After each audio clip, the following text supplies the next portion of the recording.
We're just so grateful for Church of Joy, and this ministry that God has placed us in. Every time we get to share our testimony, we always get so much more breakthrough, so much more revelation. And it's so interesting because every time we share our testimony, God just does more in our lives. He continues to just show us His faithfulness, His goodness in our life. We get the opportunity, even as a family, to reflect as we share our testimony, just into many parts that we've had to overcome in our lives, because the family that we are today and the people we are today, it's just not who we once were.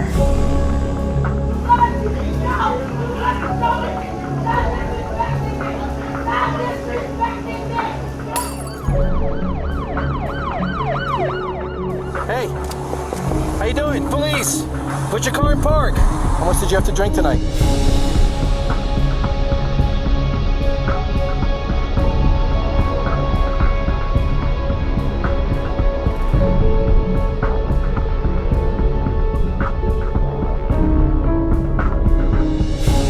I was just at the end of my rope. I didn't know what to do. I didn't know how to go about helping my husband. I didn't know if my marriage was going to survive this. I was literally just at my wit's end with everything that was going on. So we were invited to an outreach called The Greatest Hope. We wheeled our son in a wheelchair. During that time was one of the darkest times in our lives. Our marriage was falling apart. Tony and I were both dealing with different just dysfunctions and generational curses that we carried in our lives. Separately, our marriage was almost broken, and our daughter was also dealing with her issues. But we really set those things aside to really focus on JJ, because at that time we really needed a miracle.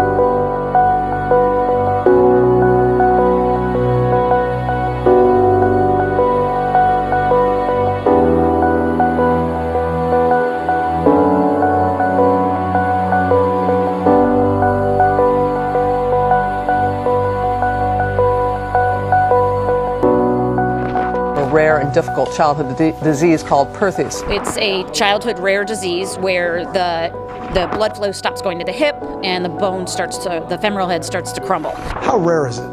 It occurs probably on the order of 5 out of 100,000 children. That sounds rare to me. It is rare.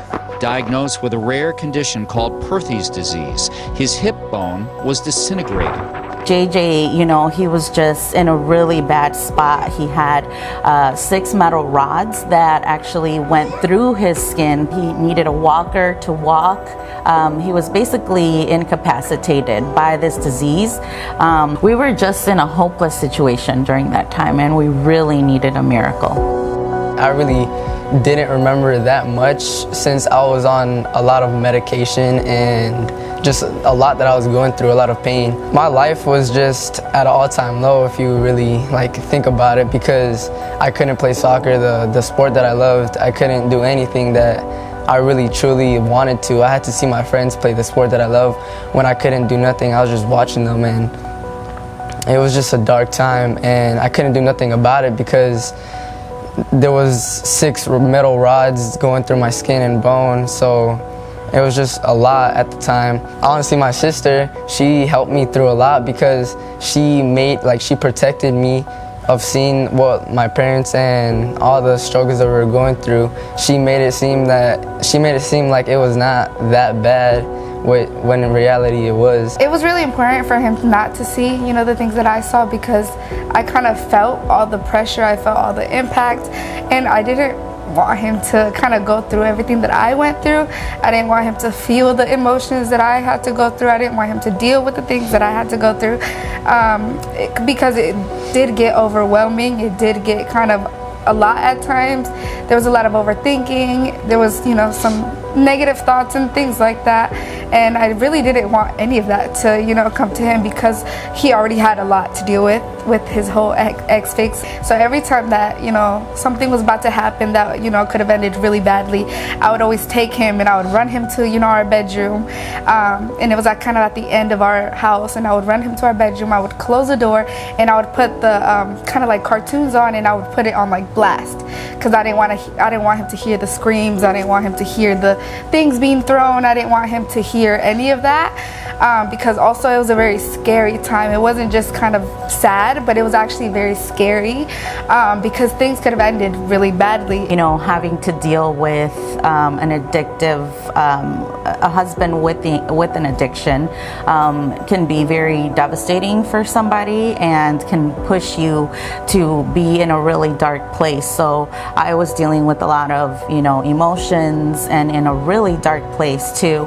and then seeing my husband, who would say that he would want to get out of this addiction, but he was still very, very bound, and the temptation of the alcohol consumed him. And in the midst of all of this, we're still having to deal with JJ's situation, right? Like, JJ still needs a miracle. We still need God to intervene in our lives for him and his healing.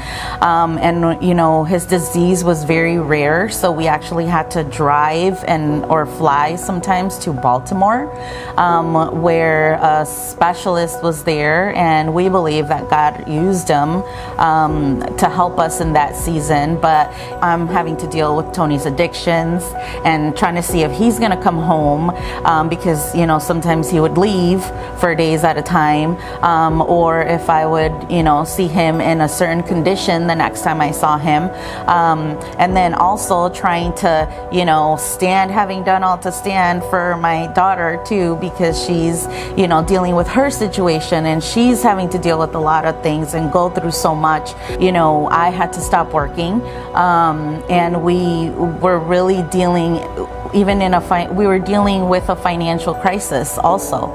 So we lost our home that we were living in. We lost our cars. Our financial situation needed also a breakthrough. I knew we were in a financial crisis. I knew it from the moment we started dealing with JJ's the disease that he had. I knew we were in a financial crisis, but at that moment, I knew that I had to make a choice. Am I going to pay for my son's treatment, or am I going to buy alcohol? And I made the wrong choice. I bought alcohol instead of buying my son's treatment. And from that point, I knew that I was out of control.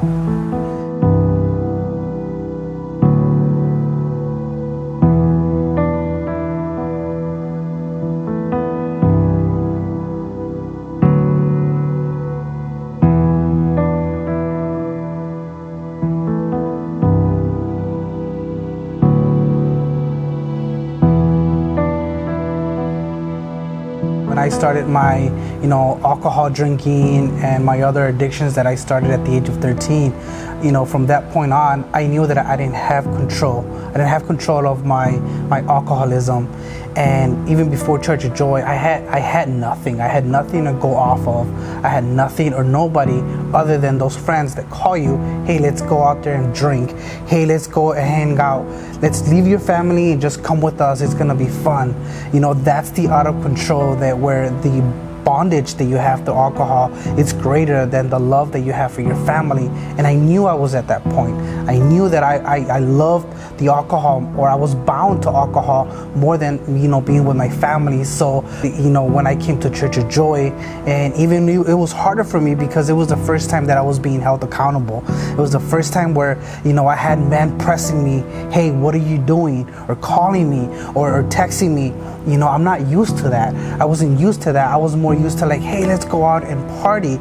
But coming to Church of Joy, having leaders constantly calling me and constantly texting me, and it's for my own good to get that under control and be a husband that God called me to be, to have that accountability of my actions. I never had that. I was always on the streets, just being with friends since I was 13 years old. I remember we had a series, an event here at church. It was called Break the Cycle, and it was going every Friday, right, where we will get taught, the Word of God and how we can break free from our addictions, our bondages. So I remember being at the altar, when Pastor called the last Friday, he said, everybody that needs help or that needs freedom, come to the altar and get prayed for. I'm going to stand in faith with you along with Jordan. I'm going to be there and be the ones that will pray for you guys. So I was at the altar, and as I'm there, I have my eyes closed, my arms lifted. I'm believing that I could be that man, right? I believe it because I didn't have that. I believe I could be that man of God, but something in my head was saying, hey, you're good, go sit down. You don't need it. Go sit down, you're good. But something just kept me there. And as Pastor was getting closer and closer, something in me just started being more and more kind of afraid in a sense. At the time, I didn't know what it was.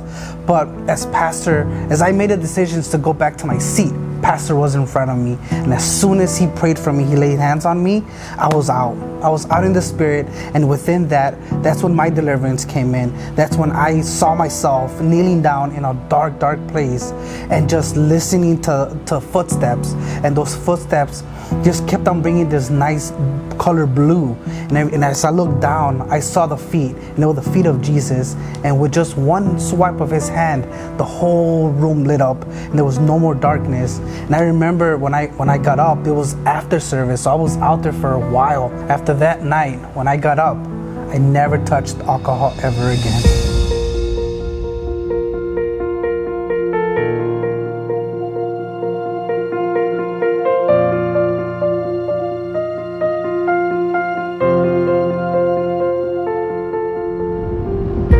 One day that I was in the room playing my video game, and I was sitting on the edge of my bed looking up at the screen. Out of nowhere, I just hear a voice, which was the voice of God. It was in the distance. It was just like, JJ. And at first I ignored it because I was like, what the heck? But after a little while, the same voice came and it called my name again. It was like, JJ. And he was like, do you believe you're healed? And I was like, yes. And he was like, then get up and go tell your mom. So I got up, I threw my controllers on the bed, and I took my walker to the kitchen and told my mom that I was healed. And at first she was like, she thought that I was playing around kind of, or she thought I was like messing with her because like that's just how I was. But the next visit that we went to, the doctor, when he came into the room, he held up a page and he was mind blown. And at first we thought that it was like really bad, that like what the doctors were telling us would be true, that I wouldn't be able to do anything again. But he was shocked because my bone grew to perfection, and it was like nothing he's ever seen before.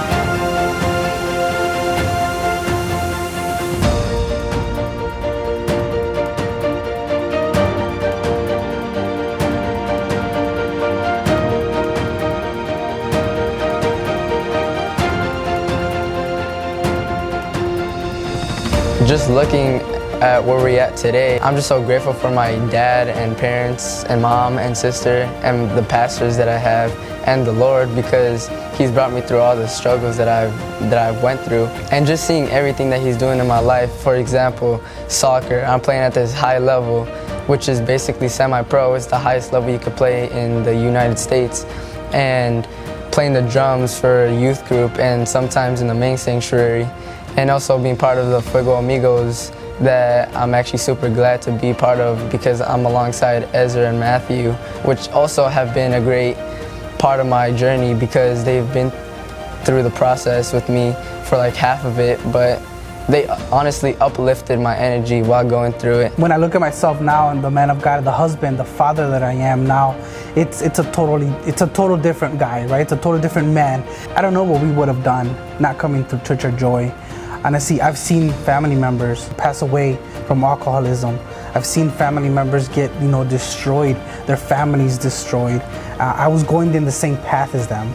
But honestly, I am just so grateful that we came to Church of Joy and we walked through those doors and just saw what God can do. I just am really, truly grateful to the Lord. You know, we have been through a tough time, a long journey, but we've seen God's goodness in our life, and we've seen breakthrough over and over and over, and we're still on this journey. You know, we're not a perfect family. We still are standing in faith for other things to the Lord.